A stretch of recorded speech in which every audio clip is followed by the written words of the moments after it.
Everyone, आज की video में हम पढ़ेंगे स्पर्मेटोजेनेसिस। स्पर्मेटोजेनेसिस का मतलब होता है formation of sperm. Genesis means formation और स्पर्मेटो मीन्स स्पर्म की यहाँ पर बात हो रही है। तो the process of formation of sperm is called spermatogenesis. अब स्पर्मेटोजेनेसिस हो चाहे ooजेनेसिस हो, ये दोनों ही प्रोसेस आते हैं गैमेटोजेनेसिस के अंडर। यानी कि गैमेटोजेनेसिस का मतलब है गैमीट फॉर्मेशन, चाहे फीमेल गैमीट हो या मेल गैमीट हो। तो गैमेटोजेनेसिस के थ्रू स्पर्म और ओवा का फॉर्मेशन होता है और गैमेटोजेनेसिस हमेशा प्राइमोर्डियल जर्म सेल से स्टार्ट होता है। या मेल हो या फीमेल हो, दोनों में ही प्राइमोर्डियल जर्म सेल ही स्टार्ट करती है गैमेटोजेनेसिस का। ये जो पीजीसी होती है यानी प्राइमोर्डियल जर्म सेल, इनका ओरिजिन होती है एक्स्ट्रागोनाइडल यानी गोनैड्स के बाहर ये बनते हैं। तो पहले हम स्टार्ट करते हैं स्पर्मेटोजेनेसिस यानी फॉर्मेशन ऑफ स्पर्म। तो स्पर्मेटोजेनेसिस स्टार्ट होता है प्यूबर्टी के टाइम पर, यानी टीनेज जब स्टार्ट होती है उस टाइम पर। और किस वजह से? जीएनआरएच गोनेडोट्रोपिन रिलीजिंग हार्मोन की वजह से। इस हार्मोन के इंड्यूस होने की वजह से सारे प्रोसेस स्टार्ट होते हैं। तो सबसे पहले स्टार्टिंग होती है पीजीसी से यानी प्राइमोर्डियल जर्म सेल से।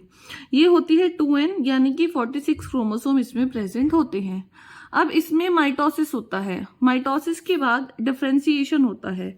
अब माइटोसिस की वजह से प्लॉइडी तो सेम रहती है यानी कि 2n है, तो इससे जो सेल बनेगी वो भी 2n होगी, लेकिन उसके नंबर डबल हो जाएंगे क्योंकि डिवीजन के बाद सेल के नंबर डबल हो जाते हैं। तो पीजीसी से बनी स्पर्मेटोगोनिया जो कि प्लॉइडी सेम होगी दोनों की। और सिंगल अगर हम इसको बोले तो उसको बोलेंगे हम स्पर्मेटोगोनियम।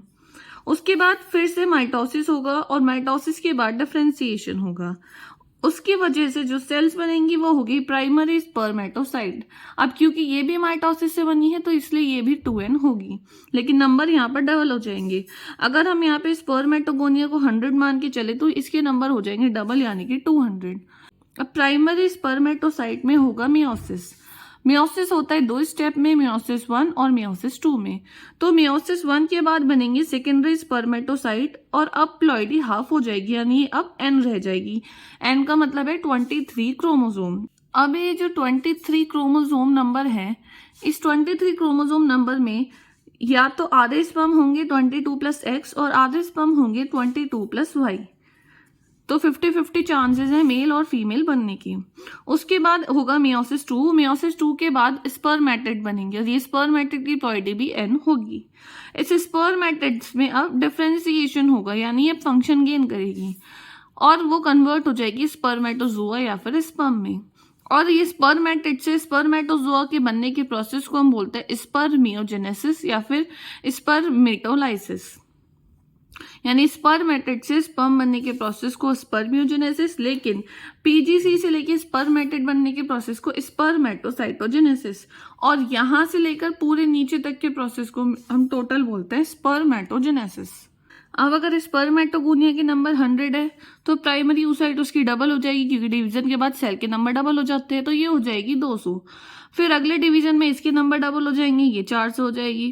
फिर उसके बाद ये 800 हो जाएगी क्योंकि यहाँ पर डिवीजन चल रहा है, तो हर बार डिवीजन के बाद सेल के नंबर डबल हो जाएंगे। लेकिन लास्ट वाले प्रोसेस में केवल और केवल डिफरेंशिएशन हो रहा है, डिवीजन नहीं हो रहा, तो यहाँ पर नंबर सेम रहेंगे। यानी स्पर्मेटिड अगर 800 है तो स्पर्मेटोजोआ भी 800 रहेंगे। ये पूरा प्रोसेस होता है स्पर्मेटोजेनेसिस का। अब स्पर्मियोजेनेसिस यानी कि ये वाले प्रोसेस, इसके बाद क्या होता है, स्पर्म हेड जो होता है वो सर्टोलाइज सेल में एम्बेडेड हो जाता है यानी उसके अंदर धस जाता है। स्पर्मेटोगोनिया सेमिनिफेरस ट्यूब्यूल के इनसाइड वॉल पे प्रेजेंट होती है। अब एक टर्म आती है स्पर्मिएशन। स्पर्मिएशन का मतलब होता है स्पर्मेटिड जो अभी बने थे, जो कि सर्टोलाइज सेल के अंदर धस गए थे, उनका सर्टोलाइज सेल से निकलकर सेमिनिफेरस ट्यूब्यूल के ल्यूमेन में आना, यानी वहां से निकलकर बाहर निकलने का प्रोसेस जो होता है उसी को हम बोलते हैं स्पर्मिएशन। अब ये स्पर्मेटोजेनेसिस के प्रोसेस कंट्रोल करने के लिए हार्मोन्स होते हैं, तो अलग अलग लेवल पर अलग अलग हार्मोन्स निकलते हैं। सबसे पहले निकलता है गोनेडोट्रोपिन रिलीजिंग हार्मोन जो कि हाइपोथैलेमस से सिक्रीट होता है जब प्यूबर्टी आती है उस टाइम पर। अब ये जीएनआरएच पिट्यूटरी ग्लैंड पर एक्ट करता है, एंटीरियर पिट्यूटरी पर, और उसकी वजह से गोनाडोट्रोपिन का सिक्रीशन स्टिमुलेट हो जाता है, यानी ये गोनाडोट्रोपिन के सिक्रीशन को स्टिमुलेट करने का काम करता है। उसकी वजह से दो हार्मोन निकलते हैं, LH और FSH। LH को हम बोलते हैं ल्यूटिनाइजिंग हार्मोन और FSH को बोलते हैं फॉलिकल स्टिमुलेटिंग हार्मोन। तो इन दोनों हार्मोन की अब सिक्रीशन बढ़ने लगता है। LH की वजह से तो क्या होगा, ये लीडिंग सेल पे फंक्शन करेगा। लीडिंग सेल में जब ये एक्ट करेगा तो उसकी वजह से एंड्रोजन का सिंथेसिस और सिक्रीशन होने लगेगा। एंड्रोजन मतलब टेस्टोस्टेरोन का फॉर्मेशन यहाँ पर होने लगेगा। जबकि FSH सर्टोलाइज सेल पे एक्ट करेगा। इसकी वजह से क्या होगा, ये स्पर्मियोजेनेसिस के हेल्प करने के लिए कुछ फैक्टर रिलीज करेगा। अब ये स्पर्मेटोजेनेसिस करेगा, यानी स्पर्म फॉर्मेशन में हेल्प करेगा। तो इस तरीके से ये हार्मोन कंट्रोल होते हैं और ऐसे स्पर्मेटोजेनेसिस कंट्रोल होता है। अब है कि मैच्योर स्ट्रक्चर कैसी दिखती है स्पर्म की। ये है एक मैच्योर स्पर्म की स्ट्रक्चर। इसमें 3 पार्ट होते हैं, हेड, ये वाला पार्ट मिडिल पीस, और ये होता है टेल। इस हेड वाले पार्ट में 2 चीजें होती हैं। ये टिप में जो कैप जैसी स्ट्रक्चर है इसको बोलते हैं एक्रोसोम, जबकि ये जो ओवल शेप है ये होता है न्यूक्लियस। और ये न्यूक्लियस के अंदर ही क्रोमोसोमल मटेरियल होगा, यानी क्रोमोसोम्स होंगे जो आगे जाकर फर्टिलाइजेशन करेंगे। तो एक्रोसोम और ये न्यूक्लियस होती है, इन दोनों के ऊपर, यानी इस पूरे ही स्पर्म की बात करें तो इस पूरे के ऊपर एक प्लाज्मा मेम्ब्रेन होती है, तो इसके थ्रू ये प्रोटेक्टेड रहते हैं। उसके बाद ये नेक वाला पोर्शन आता है। नेक के नीचे आता है ये मिडिल पीस। मिडिल पीस में बहुत सारे माइटोकॉन्ड्रिया होते हैं। माइटोकॉन्ड्रिया का काम होता है एनर्जी प्रोवाइड करना, क्योंकि माइटोकॉन्ड्रिया को हम बोलते हैं कि एटीपी फॉर्मेशन करता है, powerhouse of the cell होता है। तो ये क्या करता है, स्पर्म को मूव करने के लिए एनर्जी प्रोवाइड करता है। उसके बाद ये नीचे होती है टेल, जिसकी हेल्प से स्पर्म मूव कर पाता है।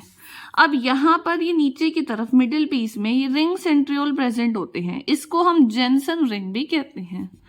स्पर्म एक माइक्रोस्कोपिक स्ट्रक्चर है, यानी बहुत ही छोटी स्ट्रक्चर है। इसमें हेड, नेक, मिडिल पीस और टेल से मिलकर ये बना होता है। स्पर्म के हेड में न्यूक्लियस होता है और ये न्यूक्लियस हैप्लॉइड होता है, यानी कि इसमें जो क्रोमोसोम है वो 23 होंगे। अब कुछ क्रोमोसोम होंगे 22+X और कुछ होंगे 22+Y। इसका इंटीरियर पोर्शन की अगर हम बात करें, यानी टिप वाले पोर्शन की हम बात करें, तो वहां पर एक कैप लाइक स्ट्रक्चर होती है जिसको हम एक्रोसोम बोलते हैं। इस एक्रोसोम के अंदर कई सारे एंजाइम होते हैं, जैसे कि लाइसिन। ये क्या करते हैं, ये हेल्प करते हैं फर्टिलाइजेशन में, यानी ये ओवा की वॉल को रप्चर करने में हेल्प करते हैं ताकि न्यूक्लियस दोनों के फ्यूज कर सके। और ये जो मिडिल पीस होता है इसमें बहुत सारे माइटोकॉन्ड्रिया होते हैं जो कि एनर्जी प्रोवाइड करता है। अगर हम कुछ इंपॉर्टेंट पॉइंट्स की बात करें तो मेल में, ह्यूमन मेल में लगभग 200 से 300 मिलियन स्पर्म रिलीज होते हैं कोइटस के दौरान। अगर 60% स्पर्म नॉर्मल शेप और साइज के हैं और उनमें से कम 40% मोटाइल शो करते हैं, यानी मोटिलिटी शो करते हैं, वाइग्रस मोटिलिटी, तो ही उसको हम मानेंगे कि हेल्दी स्पर्म है, नहीं तो वो इनफर्टाइल कहा जाएगा। तो ये पूरा प्रोसेस था स्पर्मेटोजेनेसिस का।